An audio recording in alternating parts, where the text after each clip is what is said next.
Have you ever wondered why some people walk into our lives, bring us joy, and then leave as if they were never there? You might not realize it, but the moment you think someone belongs to you is the moment you hand them the keys to your happiness. And what if I told you the only way to truly keep someone is to be ready to let them go at any moment? Let people belong to themselves as if lived for over 60 years. And one thing I've learned is this: no one truly belongs to us. They can love us, stand by us, share decades of memories with us, but in the end, they are still their own person, with their own path and their own choices. Have you ever felt that heavy weight in your chest when someone changes, when they're no longer the person you once knew? In our 50s and 60s, many of us have given so much love, care, time, effort, and sometimes we believe that means they'll be with us forever. But life doesn't sign that kind of contract. I have a friend named Robert. When he was young, Robert fell deeply in love with a woman. He believed that if he loved her with everything he had, she would always stay. But after nearly 20 years of marriage, she left. No big fight, no bitter words, she simply wanted a different life. Robert fell apart for years, not just because he lost her, but because he had convinced himself she belonged to him. It wasn't until he accepted that she was her own person, free and independent, that he was able to truly let go. And letting go doesn't mean forgetting, it means no longer clinging. Marcus Aurelius once said, "What is not yours cannot be lost." When I first read that, it felt cold. But the longer I lived, the more I understood, it's not coldness, it's clarity. That truth freed me from the illusion that my happiness depends on whether someone stays. Imagine waking up tomorrow morning, and the person you love most tells you they need time, they need space, or they simply want to take a different path. How would you react? With anger? With pleading? Or would you take a deep breath and say, "I respect your decision"? I'm not saying this is easy. In fact, it may be one of the hardest challenges we face in life. But when you respect another person's freedom, you give yourself one of the greatest gifts there is: inner freedom. And here's the beautiful part: when you stop trying to hold on to someone out of fear or control, the relationship becomes more genuine. Because if they choose to stay, it's not because they're trapped. It's because they truly want to. Psychology agrees with this. Many studies have shown that when we let go of the illusion of controlling other people, our stress and anxiety levels drop significantly. We step out of that fight or flight mode and into a state of acceptance. And acceptance is the foundation of peace. In my years of working with people over 50, I've seen a remarkable change in those who embrace this mindset. They love their children, but don't try to control their lives. They cherish their partners, but don't bind them with expectations. And when someone leaves, they remain steady because they understand that everything, even the people we love, are only visitors in our lives. This doesn't mean you live carelessly or avoid deep connections. On the contrary, you love more deeply because you know every moment together is voluntary. No one owes anyone anything. You find yourself grateful for each second instead of living in fear of losing it. So if today you're holding on tightly to someone because you're afraid to lose them, ask yourself, am I holding them or am I trapping myself? Because sometimes we're the ones locked inside the cage we built. Open the cage. Let them be free. And in doing so, you also open the door for your own soul. Because in the end, true happiness isn't about possession. It's about being grateful for what comes, cherishing it while it's here, and smiling when it goes. preparing to let go every day, there's a truth that most people know, yet spend their whole lives trying to avoid. Everything in this life is temporary. Many nod when they hear that, but knowing it in theory and living with that truth are two very different things. A man once confided to me that he wished he had loved his wife more while she was still healthy. She passed away only a few months after her diagnosis. Before that, he had been busy, thinking, we still have many years ahead of us. But in reality, he had never been ready for the day she'd be gone. Marcus Aurelius once wrote, "You could leave life right now. Let that determine what you do and say and think." It might sound morbid, but it's actually a precious reminder. When you truly understand that you could lose anything at any moment, you stop taking things for granted. Imagine this. You wake up tomorrow, and something familiar is gone. The chair at the kitchen table is empty.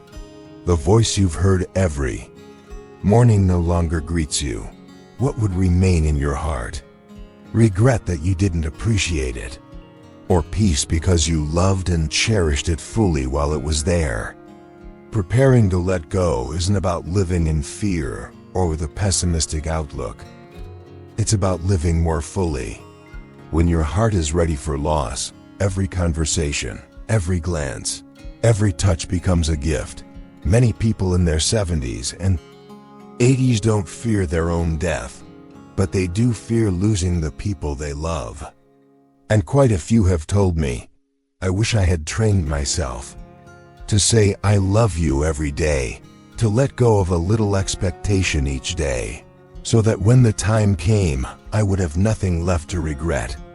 That's the power of practicing. Letting go daily, it frees you from unhealthy attachments and prepares you to stand strong in the face of inevitable loss. Strangely enough, when you are ready to lose, you finally know how to truly keep not with chains, but with your full presence in every moment, because everything will pass. But if you live fully today, when that day comes, you can smile and say, I truly had it, even if only for a short while. Learn to slow down before you react. There's an old saying, anger is like a storm. You can't stop it from coming, but you can choose not to set sail in the middle of it. In life, we all have moments when our heart starts racing, our face heats up, and words are ready to fly out of our mouth. That's the most dangerous moment, because just one careless reaction can leave a crack in a relationship that may never be repaired. I've seen friendships and marriages fall apart, not because of some huge betrayal, but because of one impulsive sentence spoken in anger. And the sad truth is, most of those words didn't reflect what the person truly felt. They only reflected a fleeting emotion. The old wisdom says, when you're angry, count to 10 before you speak. When you're very angry, count to 100. Modern science backs this up. When you pause and take a few deep breaths, your body releases less stress hormone, and your brain shifts out of fight or flight mode, back into rational thinking. Picture this. Someone says something that hurts you. Instead of firing back right away, you take a slow, deep breath. Hold it for a moment, then exhale gently. In just a few seconds, you create a little more space between the emotion and the action, and in that space, reason can step in. Remember an older friend telling me how he saved a 40-year friendship simply by finishing his cup of tea in silence before responding. If I had reacted right away that day, he said, we probably wouldn't be speaking now. In Stoic philosophy, calmness is not weakness. It's the strength of someone who masters themselves. When you slow down, you don't just avoid hurting others, you protect your own mind from being swept into the storm of regret. So next time emotions rise, remember, you don't have to answer right away. Breathe, observe, Let reason take the wheel. That calmness isn't just a sign of inner strength, it's a gift you give to yourself and to everyone around you. Accept that everything ends. There's one thing none of us can escape. Everything will eventually come to an end. Relationships, emotions, beautiful moments. They stay with us for a while and then quietly slip away, like water through our fingers. The interesting thing is, most of us know this truth, yet we live as if it will never happen. We love and believe that love will never change. We look at our loved ones and forget that they too will grow old, that they too will one day be gone. We enjoy a beautiful day and forget that the season will inevitably change. And it's this forgetfulness that makes loss hurt so much more when it finally arrives. Marcus Aurelius once wrote, "Do not act as if you were going to live 10,000 years. Death hangs over you while you live, while it is in your power. Be good." That's not a reminder to rush through life. It's a reminder to live with awareness. Because when you accept impermanence, you learn to truly appreciate what you have in this very moment. I remember one autumn afternoon, walking my dog, when I saw an elderly couple sitting quietly on their front porch. They didn't say much, just watched the leaves fall in silence. I stopped to say hello, and they smiled and told me, "We enjoy every season because we don't know how many more we'll have together to watch the leaves turn gold." That simple sentence touched me more deeply than any lecture on philosophy ever could. When you truly accept that everything ends, your heart becomes lighter. You stop clinging to a chapter that's already closed. Stop holding on to someone who has chosen to leave, and stop locking your heart out of fear of loss.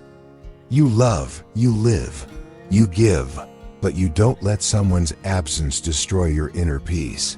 More importantly, you stop letting endings overshadow the beauty that once was. You remember them with gratitude, not resentment. Accepting impermanence doesn't make you cold. It makes you live more fully, love more deeply, and smile when a chapter closes. Because you understand, it's simply the way of life. Master yourself first. Don't try to control others. One of the biggest reasons people suffer is because they keep trying to control what cannot be controlled. We want others to behave the way we think they should. We want them to love us in the way we believe is right. We want life to go according to our plan, but life doesn't run on our map. Other people have their own thoughts, feelings, and choices. And the more we try to bend them to our will, the more exhausted and disappointed we become.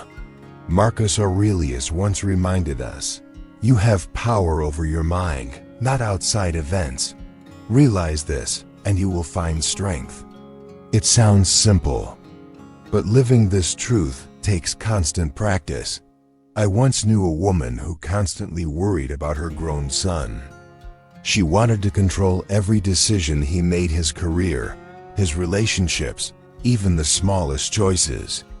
But the more she tried to control him, the more distant he became. It wasn't until she learned to stop, to focus on her own life and her own peace, that their relationship slowly began to heal.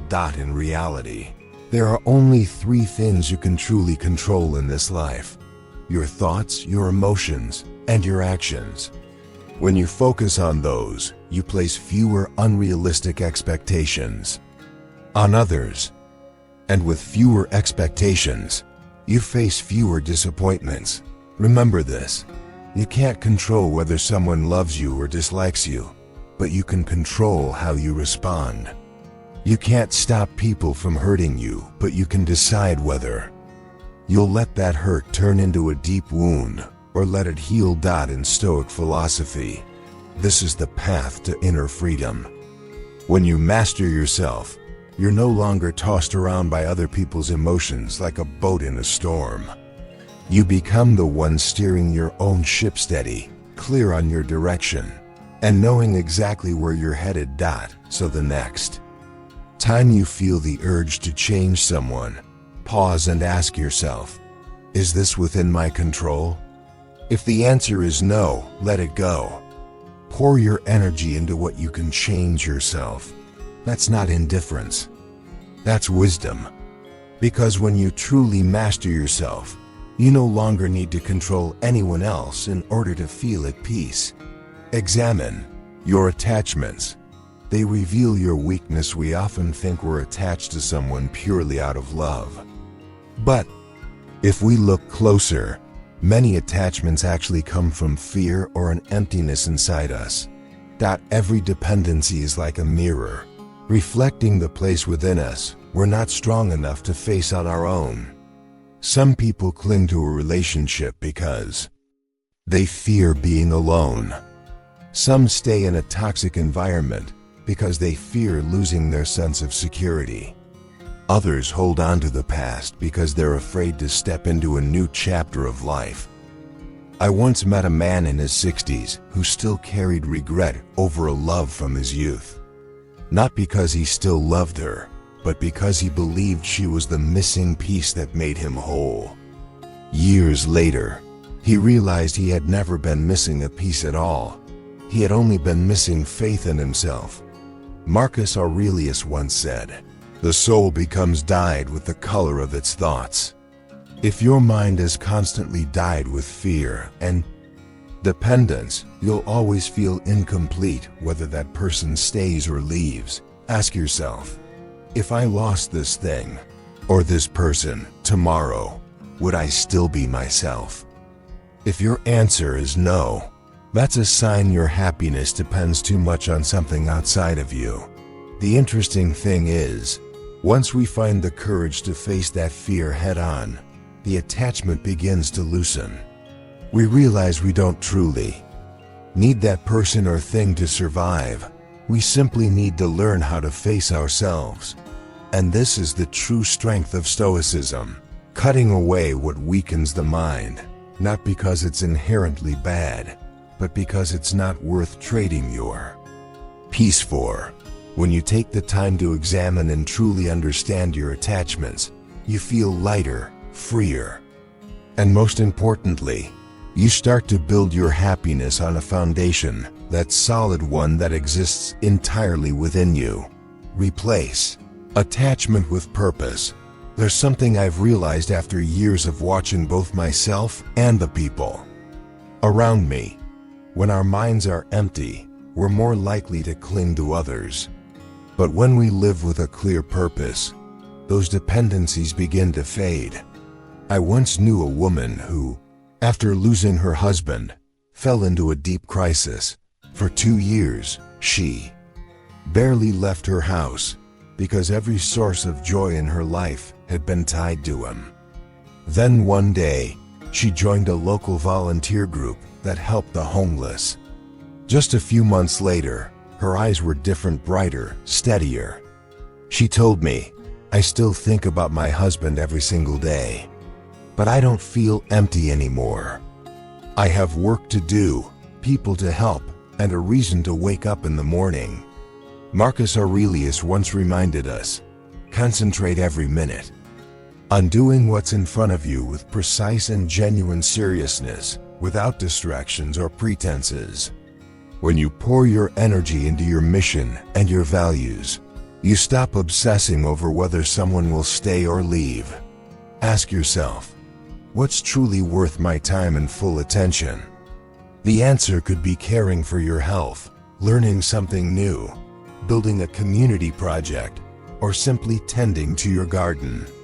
Purpose doesn't have to be grand to be meaningful, it just has to matter deeply to you. When you're busy building your own life, you have far less time to be consumed by someone else. You're not checking your phone every few minutes. You're not constantly guessing what they're thinking. You're too busy living, creating value, and becoming a better version of yourself. And here's the strange thing, when you stop seeking completeness from others, you actually become more attractive to them. People are naturally drawn to those who live with direction, passion, and their own inner light. Replacing attachment with purpose doesn't mean closing your heart. On the contrary, it allows you to love with freedom, because you know you'll still stand strong, even if someone walks out of your life. True strength is not overreacting emotionally. We're born to feel love, sadness, anger, joy. They're all part of being human. But the real problem begins when emotions stop being our companions and start becoming the ones in control. I once watched a man lose his entire career because he let his anger take the wheel. Just one meeting, one unrestrained reaction, and the reputation he had built over 20 years was gone. When he told me about it later, he said, "In that moment, I couldn't see anything beyond my anger. Looking back now, I wish I had just stayed silent for 5 minutes."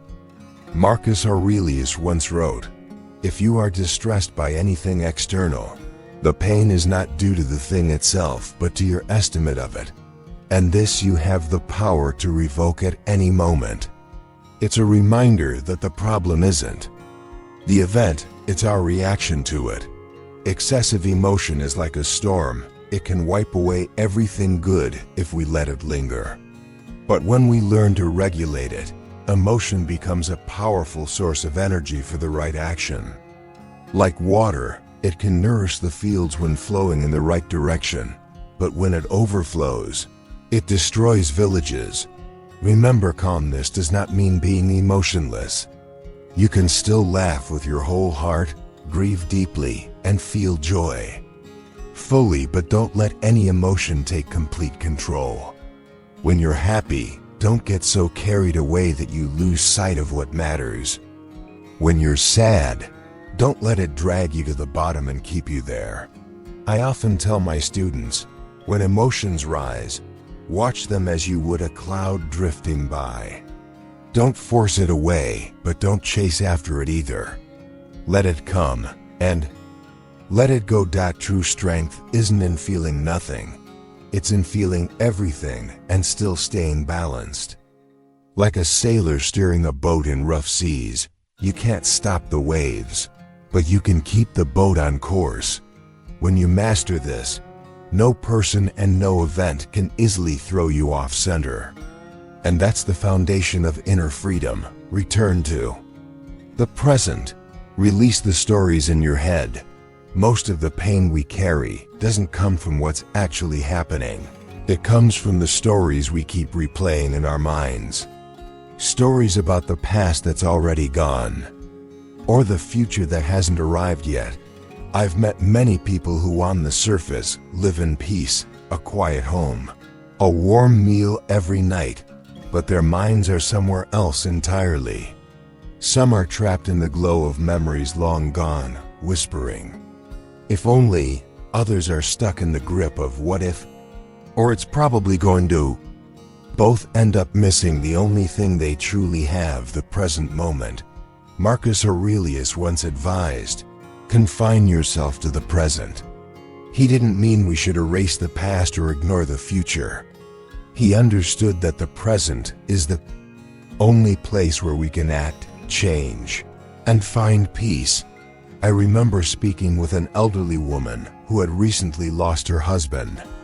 She told me, "The hardest part isn't that he's gone, it's that every day I torture myself by replaying our last moments together and imagining 100 different endings." It was only when she began focusing on small daily acts, watering her plants, reading a book, calling an old friend, that her mind began to soften and her heart began to breathe again. Coming back to the present isn't something you learn in a single morning. It's a habit you build day after day. The moment you notice yourself drifting into old memories or imagined futures, gently guide your mind back to your breath, to the sounds around you, to whatever you're doing right now. Peace doesn't come from rewriting the past or securing the future. Peace comes from realizing that, right now, you are still alive. You still have the chance to love, to make things right, and to savor what remains. When you learn to release the stories in your head, you stop being a victim of memories or predictions. You become the captain of your own mind, knowing exactly when to drop anchor in the harbor of the present, where the waters are calm and the sky is clear. People act according to their nature, not our expectations. One of the biggest reasons we feel disappointed and struggle to let go is because we expect people to follow the script we've written for them in our minds. We think that if we treat someone well, they'll always be loyal. If we love with all our heart, they'll never leave. If we sacrifice enough, they'll feel grateful and give back. But life doesn't work like that. It's not a simple formula. Marcus Aurelius would remind himself every morning, "Today I will meet people who are selfish, ungrateful, arrogant, deceitful. They act this way because they do not know what is good." This wasn't pessimism, it was mental preparation. By accepting human nature as it is, he stopped being shocked or blindsided when people behaved differently from what he hoped. Remember a man who came to me after being betrayed by his closest friend. He was furious, heartbroken, and kept asking over and over, "Why would he do this to me?" My answer, though simple, left him silent, because that's who he really is, not who you imagined him to be. When we cling to expectations, we create invisible contracts that the other person never agreed to. And when they break the terms that existed only in our minds, we feel betrayed. In reality, they're just acting according to their nature. Accepting this doesn't mean we excuse bad behavior. It means we stop wasting energy on "why are they like this?" and start asking, "How will I respond to it?" When you understand that people will act according to their nature, you stop being blindsided. Stop placing blind hopes on them. You can love and appreciate them when they're good, but also be ready to let go when they're no longer aligned with you. You stop holding on just to keep them playing the role you wanted them to play. That's how Stoicism helps you live with peace, by loving the real person, not the fantasy you created. And when you release your expectations, you also release a heavy weight from your heart. Practice daily gratitude. A grateful mind is a steady mind. When you truly see what you already have, you cling less to what's gone, and you fear less losing what's still in your hands. Years ago, I had a habit. The moment I woke up, my thoughts would go straight to what I didn't have yet, what I needed to do, or what I was worried about. The day hadn't even begun, and my mind already felt heavy. It wasn't until much later that I learned a simple habit that completely changed the way I lived. Starting the morning with gratitude. I was grateful for the breath still in my lungs. I was grateful for a roof that kept out the rain and sun.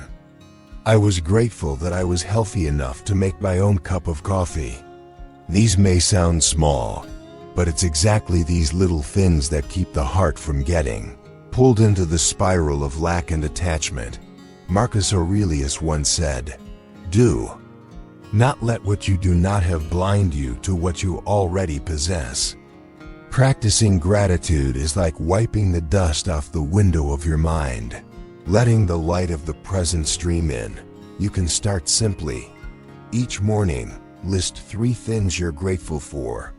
They don't have to be big. It could be a friend, a bright sunny morning, or the warm comfort of a blanket wrapped around you. And each night before bed, think of one good thing that happened during the day, no matter how small. When this habit becomes a part of you, you'll find yourself less dependent on whether someone stays or leaves. Your mind will already be full of things worth cherishing, leaving little room for emptiness. Gratitude doesn't erase sadness or challenges, but it changes the way you walk through them. Instead of clinging to what's gone, you hold on to what remains. And that brings a quiet, enduring strength no one can take away. Detachment begins with self-respect. If you don't respect yourself, it will be incredibly hard to walk away from. A toxic relationship or an attachment that harms you. When your sense of worth rests in someone else's hands, you'll tolerate, wait, even beg, just to keep them from leaving. I've met many people, especially later in life, still carrying relationships that make them smaller than they truly are.